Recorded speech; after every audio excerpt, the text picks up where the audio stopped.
Hello guys, അപ്പം പുതിയൊരു വീഡിയോയിലേക്ക് നിങ്ങൾക്ക് എല്ലാവർക്കും സ്വാഗതം. എല്ലാവരും അവരവരുടെ പ്രഗ്നൻസി സ്റ്റോറി ആയിട്ട് വീഡിയോ ഇടുന്നത് ഞാൻ കണ്ടിട്ടുണ്ട്. അപ്പം ഞാൻ വന്നിരിക്കുന്നത് ഒരു പ്രഗ്നൻസി സ്റ്റോറി ആയിട്ടാണ്. അത് എൻ്റെ അല്ല, എൻ്റെ അമ്മയുടെ പ്രഗ്നൻസി സ്റ്റോറി എന്ന് വെച്ചാൽ അതൊരു വെറൈറ്റി സ്റ്റോറിയാണ്. നിങ്ങളെല്ലാവരും കേൾക്കണം കേട്ടോ.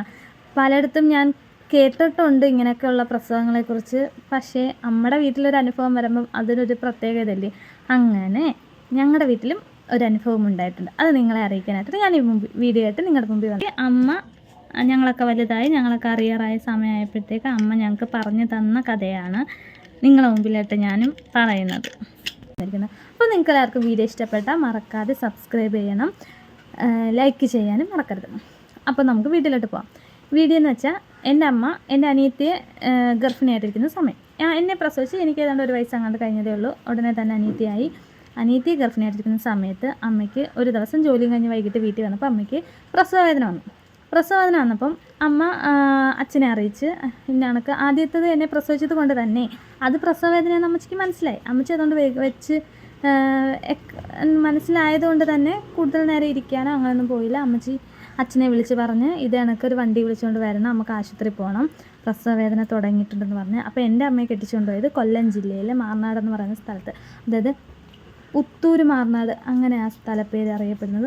അവിടെയാണ് അമ്മേനെ കെട്ടിക്കൊണ്ടുപോയത്. അമ്മയുടെ വീട് നെടുമ്പന, അതായത് കണ്ണനല്ലൂർ, കൊട്ടിയം ആ ഭാഗത്തൊക്കെ ആയിട്ട് വരുന്ന നെടുമ്പന എന്ന് പറഞ്ഞൊരു സ്ഥലത്ത് ആണ് അമ്മയുടെ വീട്. ഞങ്ങളിപ്പോൾ താമസിക്കുന്നത് നെടുമ്പന തന്നെ കേട്ടോ. അവിടെ നിന്ന് ഞങ്ങളിപ്പോൾ പോകത്തൊന്നുമില്ല. അങ്ങനെ ഈ സ്ഥലത്തുനിന്ന് ഇവിടെ വന്ന് അമ്മയുടെ അമ്മേനെയും വിളിച്ചുകൊണ്ട് വേണം അവർക്ക് ആശുപത്രി പോകാൻ. അതുകൊണ്ട് തന്നെ അമ്മ പറഞ്ഞ് നിങ്ങൾ പെട്ടെന്ന് പോയി വണ്ടി വിളിച്ചുകൊണ്ട് വന്നിട്ട് നമുക്ക് വീട്ടിൽ പോയി അമ്മേനെയും വിളിച്ചുകൊണ്ട് ആശുപത്രിയിലോട്ട് പോകാമെന്ന് പറഞ്ഞു. അമ്മ അങ്ങനെ അച്ഛൻ വണ്ടി വിളിച്ചുകൊണ്ട് വെച്ചാൽ ആ സമയത്ത് കാറോ അങ്ങനത്തെ സംഭവങ്ങളൊന്നുമില്ല, ജീപ്പായിരുന്നു. ജീപ്പിലത് 10-23 വയസ്സുള്ള ചെറിയൊരു ചെറുക്കൻ, 23-ഓ 27-ഓ മറ്റാണ് എനിക്കൊരു ഓർമ്മ. ആ പ്രായത്തിലുള്ളൊരു ചെറുക്കനാണ് അന്ന് ജീപ്പ് ഓടിച്ചിരുന്നത്. അങ്ങനെ ഇവർ വന്ന് ജീപ്പിനകത്ത് കയറി ഇവർ നെടുമ്പനയിലോട്ട് വന്നു, അതായത് പുത്തൂരിൽ നിന്ന് നെടുമ്പന. അന്ന് അമ്മയുടെ കൂടെ ഉണ്ടായിരുന്നെന്ന് വെച്ചാൽ അച്ഛനുണ്ടായിരുന്നു, അച്ഛൻ്റെ പെങ്ങളെ ഭർത്താവ്, ഞങ്ങളുടെ മാമൻ, അച്ഛൻ്റെ അമ്മ, പിന്നെ ഡ്രൈവർ എന്ന് പറയുമ്പോൾ ഒരു 10-27 വയസ്സുള്ള, 27-നകത്ത് വയസ്സുള്ള ഒരു കൊച്ചൊരു ചേട്ടൻ, കല്യാണമൊന്നും കഴിച്ചിട്ടില്ല ആ പ്രായം. അങ്ങനെ ഇവർ എല്ലാവരുമായിട്ടാണ് ഇങ്ങനെ പോകുന്നത്. അങ്ങനെ പാലമുക്ക് എത്താറായപ്പോഴത്തേക്ക് അമ്മച്ചിക്ക് വേദന സഹിക്കാൻ വയ്യ വന്നപ്പോൾ അമ്മ പറഞ്ഞ അച്ഛൻ്റെ അടുത്ത് തന്നെ നിങ്ങളൊരു കാര്യം ചെയ്യും, താഴോട്ട് ഇറങ്ങിയിരിക്കാൻ പറഞ്ഞു. ഫ്രണ്ട് സീറ്റിൽ ഡ്രൈവറും എൻ്റെ മാമനുമാണ് ഇരുന്നത്. ബാക്കിൽ അച്ഛനും അമ്മയും അച്ചാമ്മയായിട്ട്. അച്ചാമ്മയുടെ തലയിൽ അമ്മ തല വെച്ച് കിടക്കുമായിരുന്നു. അപ്പോൾ അച്ഛൻ്റെ അടുത്ത് പറഞ്ഞാൽ നിങ്ങൾ സീറ്റിൽ നിന്ന് താഴോട്ട് ഇറങ്ങിയിരിക്കാൻ പറഞ്ഞിട്ട് കൊച്ചിനെ മേടിച്ചു, എനിക്കിനി വേദന സഹിക്കാൻ പറ്റത്തില്ല, ഞാൻ പ്രസവിക്കുകയാണ് അച്ഛൻ്റെ അടുത്ത് പറഞ്ഞ്. അച്ഛൻ ആകപ്പാടെ ഞെട്ടി. അച്ഛൻ എന്തായാലും അമ്മ പറയുന്നത് പോലെ തന്നെ താഴെ ഇറങ്ങിയിരുന്നു. അങ്ങനെ താഴോട്ട് ഇറങ്ങി നിന്ന് അമ്മ എന്നൊരു പോളിസ്റ്ററിൻ്റെ മറ്റോ സാരി അമ്മച്ചി കൊടുത്തിരുന്ന ആ സാരിയൊക്കെ അച്ഛൻ ഇങ്ങനെ കയ്യിൽ സെറ്റാക്കി വെച്ചിട്ട് അമ്മ അങ്ങ് പ്രസവിച്ച് അച്ഛൻ്റെ കയ്യിലോട്ട് തന്നെ അങ്ങ് പ്രസവിച്ച് കൊടുത്ത്. അച്ഛനപ്പോൾ കുഞ്ഞിനെ മേടിച്ച് ഏതാണ്ട് വെളുപ്പിന് 3 മണി സമയത്തെങ്ങാണ്ടായിരുന്നു ഈ സംഭവം നടക്കുന്നത്.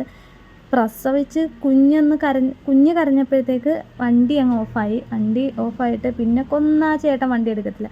ചേട്ടനാകപ്പാടെ പേടിച്ച് വിറച്ച്, കൂടിരുന്ന എല്ലാവരും നല്ല രീതിയിൽ പേടിച്ച്. അച്ഛൻ അതിനെക്കാട്ടിയും അച്ഛനങ്ങ് വിയർത്ത് കുളിച്ച് ആകപ്പാടെ അച്ഛനും പേടിച്ച്, എല്ലാവരും നല്ല രീതിയിൽ പേടിച്ച്. പക്ഷെ അമ്മ മാത്രം കൂളായിരുന്നു, അമ്മയ്ക്ക് ഒരു പ്രശ്നമില്ലായിരുന്നു. അമ്മ പറഞ്ഞ് പ്രസവിച്ചിടുന്ന അമ്മ ചോദിച്ച് അണ്ണ ആണാന്നോ പെണ്ണാന്നോ എന്ന്.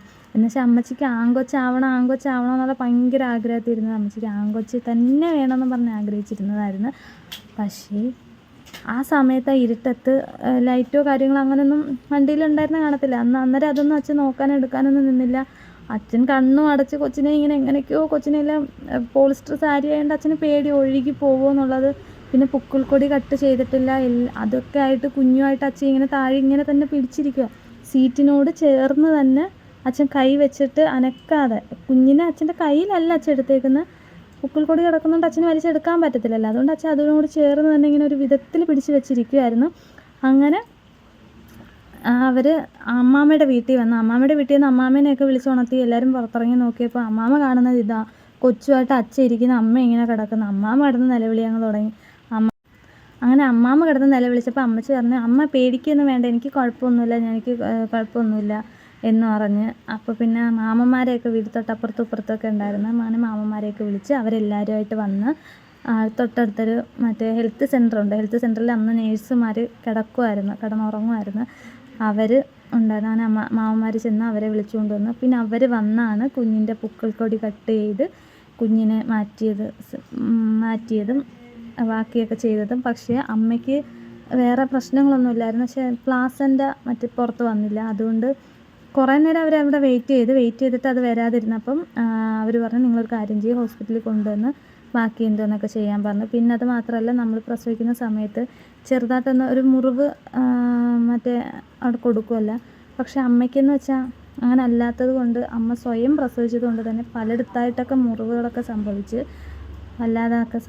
അങ്ങനെ ഒരു ആശുപത്രി കൊണ്ടുവന്നു. അമ്മയ്ക്കൊരു കുഴപ്പവും ഇല്ലായിരുന്നു കേട്ടോ. അമ്മ കൂളായിരുന്നു. അമ്മയ്ക്കൊരു പ്രശ്നമോ ഒരു പേടിയോ ഒന്നും തന്നെ ഇല്ലായിരുന്നു. അങ്ങനെ ആശുപത്രി ചെന്നപ്പം പെങ്കൊച്ചാന്നൊക്കെ പിന്നെ അറിഞ്ഞ്. ആങ്കൊച്ചായിരുന്നെങ്കിൽ ആ ജീപ്പിൻ്റെ പേരിടണമെന്നായിരുന്നു അന്ന് ആ ജീപ്പ് ഓടിച്ചിരുന്ന ചേട്ടൻ പറഞ്ഞത്. അന്ന് ആ ജീപ്പിൻ്റെ പേര് അരുണെന്നായിരുന്നു. പക്ഷേ സപ്പോസ് പെങ്കൊച്ചായിപ്പോയി. അങ്ങനെ അമ്മ ഹോസ്പിറ്റലിൽ വന്ന് പിന്നെ അവിടെ കയറ്റി ഒരു പ്ലാസൻ്റെയൊക്കെ പുറത്തെടുത്ത് കുഴപ്പമൊന്നുമില്ലാതെ അമ്മയും കുഞ്ഞും നല്ല രീതിയിലിരുന്ന്. പിന്നെ അമ്മയ്ക്കൊരാഗ്രഹം ഉണ്ടായിരുന്നു, പെങ്കൊച്ചായതുകൊണ്ട് തന്നെ അടുത്തെങ്കിലും ഒരു ആങ്കൊച്ചിനെ പ്രസവിക്കണമെന്നും പറഞ്ഞ് അമ്മ പ്രസവം നിർത്താൻ സമ്മതിച്ചില്ല. പക്ഷേ അച്ഛൻ അമ്മ അറിയാതെ പോയി ഒപ്പിട്ട് കൊടുത്ത്. അമ്മ ഭയങ്കര കരച്ചിലായിരുന്നു. കരച്ചിലെന്ന് വെച്ചാൽ ഭയങ്കര സങ്കടമായിരുന്നു അമ്മയ്ക്ക്. അച്ഛൻ ചിലപ്പോൾ ഇതൊക്കെ കണ്ട് പേടിച്ചുകൊണ്ടായിരിക്കും പിന്നെ അമ്മയെ പ്രസവിക്കാൻ അച്ഛൻ സമ്മതിക്കാഞ്ഞെന്ന് തോന്നുന്നു എനിക്കിപ്പം. അപ്പം പലരെയും ഞാൻ കേട്ടിട്ടുണ്ട്, പ്ലെയിനകത്ത് പ്രസവിക്കുക അങ്ങനെയൊക്കെ ഞാൻ പറഞ്ഞ് കേട്ടിട്ടുണ്ട്, കാറിൽ പ്രസവിക്കുക. അതുപോലെ തന്നെ എൻ്റെ അമ്മയുടെ അനിയത്തി, സ്വന്തം അനിയത്തി, അമ്മയുടെ തൊട്ട് താഴെയുള്ള അനിയത്തി, കുഞ്ഞമ്മ ഇതുപോലെ പ്രസവത്തിന് കൊണ്ടുപോയപ്പം കാറിൽ പ്രസവിച്ച്. അങ്ങനൊരു വണ്ടി പ്രസവ കുടുംബമാണ് ഞങ്ങളത്. ഒരാൾ കാറിൽ, ഒരാൾ ജീപ്പിൽ. പക്ഷെ ഞങ്ങൾക്കാർക്കും ഇതുവരെ അങ്ങനെ വന്നിട്ടില്ല. ഇത്രയേ ഉള്ളൂ ഇന്നത്തെ വീഡിയോ. നിങ്ങൾക്ക് എല്ലാവർക്കും ഇഷ്ടപ്പെട്ട സപ്പോർട്ട് ചെയ്യുക. അതുപോലെ തന്നെ വീഡിയോ ഇഷ്ടപ്പെട്ട മറക്കാതെ ലൈക്ക് ചെയ്യണം. ഇതുപോലെ പ്രസവങ്ങൾ നടന്ന പലരും കാണും. അവരെ എല്ലാവരെയും അനുഭവം കമൻറ്റിലൂടെ അറിയിക്കുക വേണം. Tata bye bye. അടുത്ത വീഡിയോയിൽ നമുക്ക് പിന്നെ കാണാം. മറക്കാതെ സബ്സ്ക്രൈബ് ചെയ്തേക്കണേ.